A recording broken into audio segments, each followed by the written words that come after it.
жалпы исламға дейін түркі халықтары көк тәңір сенім ұстанған. Енді ислам дінін қабылдаған кезде де ұшақ жақтары болды ғой. Көк тәңірі де, тәңіршілдікте. Ислам дінінде екеуі монотеистік дін болған.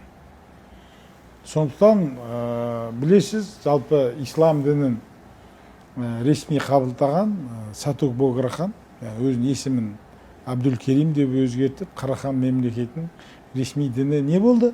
Ислам діні болды. Яғни бұл жерде себептер болды. Яғни екеуі монотеистік дін, сауда қарым-қатынастары және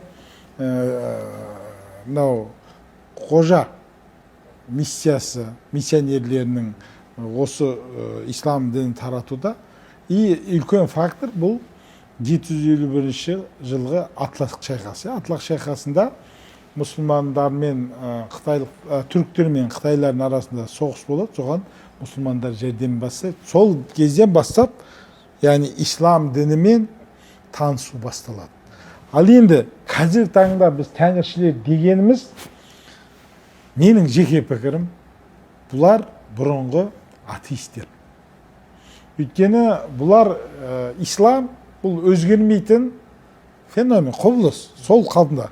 Бұлар қазір исламмен күресіп жатқан жоқ. Ислам дінін ұстанатын мұсылмандардың әрекетіне қарап, яғни жақсы мұсылман болады, жаман мұсылман болады. Жақсы жаман мұсылманның іс әрекетіне қарап, ислам дінін қаралап жатқан. Яғни адамның іс әрекетіне қарап, дінді олай бағалау ол дұрыс емес. Яғни тек қана мұсылмандардың, исламның емес, мұсылмандардың негативін іздеу арқылы, оны теріс қып көрсету нәтижесінде, міне біз осындай құрдымға баратырмыз. Біз арабтың экономикасына жағдай жасап атырмыз. Әсіресе қажылықта деді. Мен айтам, қажылық компаниясымен байып атқан араб емес, қажылық компаниясымен байып атқан қазақтың өзі. Мен оны көрдім. Яғни бізде әлде де қате информациялар. Сосын ол тәңіршілердің нақты бір ғибадат түрі, нақты бір ұсынатын әдебиеті, дүниелері жоқ